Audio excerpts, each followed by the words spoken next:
chào anh em nhá. Hôm nay mình lại chơi game về chiến thuật mức độ 2 nhá.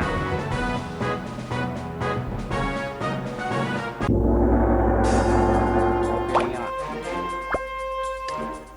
Đây.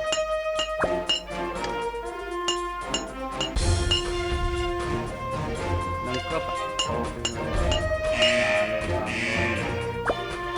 Ai da. Đã được chúng ta.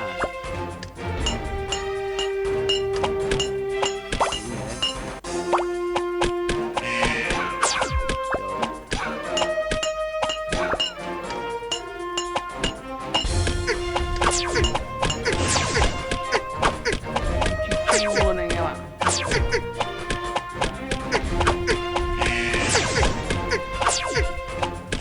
Hai hết rồi. Bắt chăm anh em nâng cấp luôn.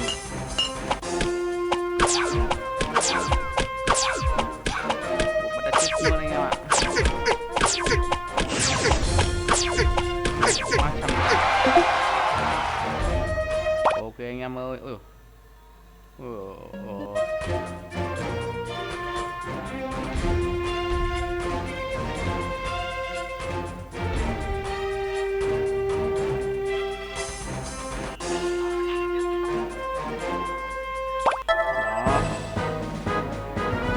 Xong là gì đấy chúng ta.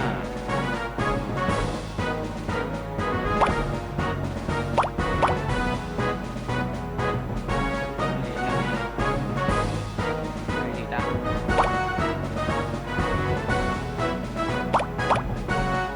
Không mở được em ạ.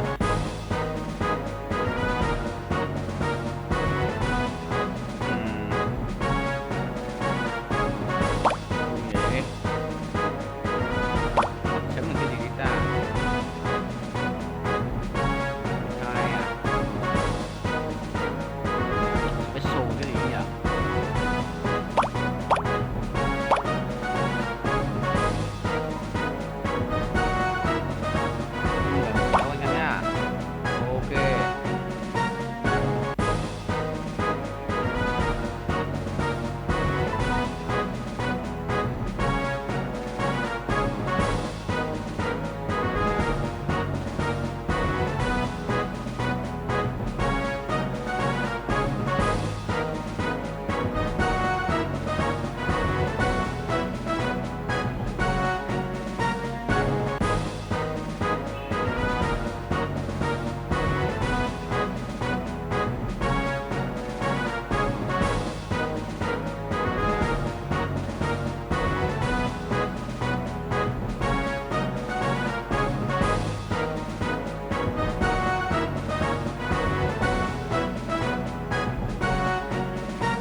Mình đã mua xong anh em nha.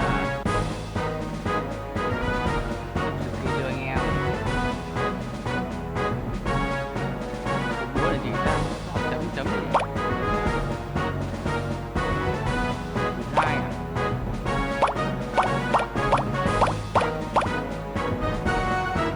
Thời gian 2%. Đi bắn 100 anh em ạ. Skin này, sổ hay gì đây, 110. Cái gì ta? Là gì ta? 10.000. Úi dồi ôi. Kinh thế nhỉ.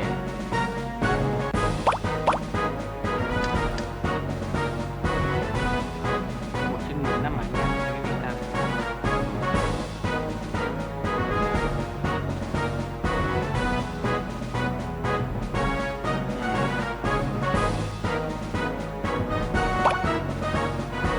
Ok anh em ạ.